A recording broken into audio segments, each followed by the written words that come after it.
Assalamualaikum warahmatullahi wabarakatuh. Halo healthy people dan Civil Hospitalia, saya Putri Sakina. Kembali lagi di acara Rehat Ramadan Sehat.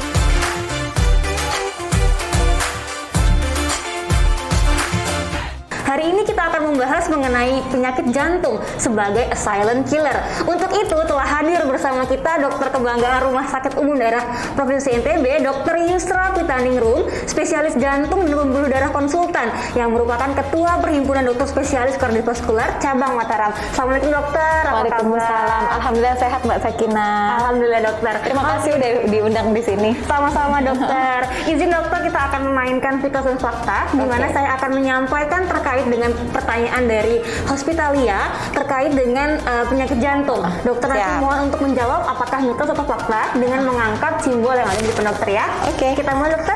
Siap ya. Pertanyaan pertama, orang berusia lanjut pasti mengalami keluhan tekanan darah tinggi. Pasti ya? Pasti. Kalau dokter. pasti mitos dong. Mitos. Iya. Laki-laki lebih banyak terkena serangan jantung dibandingkan dengan perempuan. Fakta. Fakta. Nanti jawabannya ya, penting. Oke dokter. Yang ketiga, usia muda tidak perlu mengkhawatirkan mengalami serangan jantung. Khawatir nggak ya? Khawatir dokter. Mitos. Oh mitos. Oke, penyakit jantung berkaitan dengan riwayat di dalam keluarga. Keluarga, keturunan dokter. Bisa ya, Fakta. bisa ya. Oke, stres berkepanjangan buruk untuk kondisi jantung kita. Sering stres nggak? Sedikit dokter. Hati-hati loh, bisa jadi fakta. Oke, orang kurus tidak memiliki resiko gangguan jantung. Nggak dong. Salah. Mitos ya. Mitos. Teman-teman diperhatikan yang Mitos. kurus. Yang terakhir dokter. Jangan kepedean kalau kurus ya. Oke, Jangan dokter. kepedean. Siap. Tetap menjaga kesehatan ya. Iya. Olahraga dapat memperburuk kondisi jantung bagi penderita penyakit jantung. Mitos dong. Mitos. Oke, dokter. Setelah ini kita mohon untuk memberikan sedikit tips terkait dengan penyakit jantung. Boleh langsung dokter? Oke, mungkin saya sedikit menjelaskan ya, karena itu tadi penting sekali. Orang tua kenapa kok tadi dikatakan bahwa pasti tekanan darahnya tinggi? Saya rasa enggak ya, karena memang ada pada dasarnya pada orang tua tersebut itu mengalami kekakuan daripada pembuluh darah. Jadi ada pada orang tua itu terjadi isolated hypertension.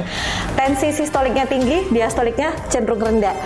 Namun nggak semuanya orang tua seperti itu, nggak semuanya. Tapi kebanyakan seperti itu. Jadi kalau dikatakan pasti, saya rasa tidak.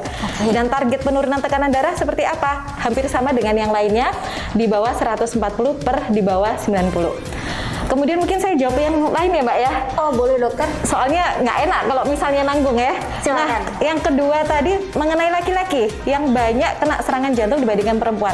Nah ini penting sekali. Bila kita membandingkan laki-laki dengan perempuan yang usia produktif, itu memang lebih banyak laki-laki yang terkena sakit jantung. Namun apabila perempuan tersebut sudah tidak produktif lagi, artinya sudah menopause, maka hampir sama. Bahkan severity-nya itu malah lebih banyak pada perempuan dibandingkan pada laki-laki. Jadi kalau misalnya perempuan walaupun masih muda, terus dia punya diabetes, punya hipertensi, ada obesitas, sama aja. Ya, sama aja, sama-sama berisiko dengan laki-laki. Nah, kenapa laki-laki lebih banyak? Satu, pada laki-laki sekarang banyak yang merokok. Kita tahu bahwa merokok usia muda itu memang salah satu faktor resiko yang bisa mengganggu sel endotel atau bagian dalam pembuluh darah sehingga bisa menyebabkan penyakit jantung koroner. Yang kedua, pada perempuan yang masih muda, yang masih produktif ya, dia memiliki hormon estrogen yang fungsinya dapat melindungi pembuluh darah, bisa melebarkan pembuluh darah kita. Jadi itulah keuntungan sebagai perempuan kita yang masih produktif, dan oleh karena itu kita harus benar-benar menjaga jangan sampai ada faktor resiko yang lain seperti diabetes maupun hipertensi. Insya Allah kita bisa lebih aman dan protektif supaya tidak terjadi penyakit jantung. Oke, terus apa lagi tadi? Boleh tips singkat aja dokter ini. Bagaimana sebaiknya kita untuk menjaga diri dari penyakit jantung ini dokter? Oke, Jadi gini, tadi juga ada pertanyaan ya, orang muda, orang kurus itu nggak mungkin kena sakit jantung? Yes. Enggak ya. Jadi orang kurus itu memang bisa aja kena sakit jantung. Saya Apalagi bisa, kalau dokter, ya? kalau pola makannya tidak terkendali, ya. Jadi kalau kita makan lemak, apalagi kalau misalnya kita punya keturunan jantung ya, maka kita juga memiliki resiko untuk penyakit jantung koroner juga. Dan yang perlu saya tekankan bahwa penyakit jantung tuh nggak cuma penyakit jantung koroner, ada penyakit jantung bawaan yang bisa diderita oleh usia muda. Jadi kalau kata-kata orang muda nggak mungkin kena sakit jantung, enggak ya. Penyakit jantung bawaan ada, penyakit jantung katup ada. Itu bisa terkena pada usia muda. Kemudian penyakit ada yang namanya hipertrofi kardiomiopati atau penebalan otot jantung. Itu juga bisa terjadi pada usia muda. Dan itu memang kita biasanya baru tahu kalau dilakukan suatu ekokardiografi. Jadi artinya di sini kalau misalnya teman-teman ya ada keluhan dengan nyeri dada, ada baiknya untuk segera periksa ke dokter. Ya, ada bisa di Poli Jantung di RSUD Provinsi NTB. Kita memiliki banyak fasilitas. Pertama kali kita akan melakukan perekaman EKG, kemudian kita bisa lakukan ekokardiografi untuk melihat katupnya, untuk melihat gerakan jantung, untuk melihat pembesaran otot jantung atau tidak. Itu akan kita lihat di sana ya. Kemudian bila perlu kita akan lakukan treadmill. Treadmill itu tujuannya untuk menilai kapasitas fungsional, untuk menilai apakah ada gangguan irama jantung, untuk menilai apakah ada perubahan dari rekaman jantung yang bisa menunjukkan adanya penyempitan pembuluh darah atau tidak. Itu bisa dinilai dari treadmill. Oke. Dan kita juga pada orang muda juga sering ya ada keluhan berdebar dan sebagainya atau gangguan irama jantung. Itu kita bisa nilai dengan Holter. Kita punya di sini.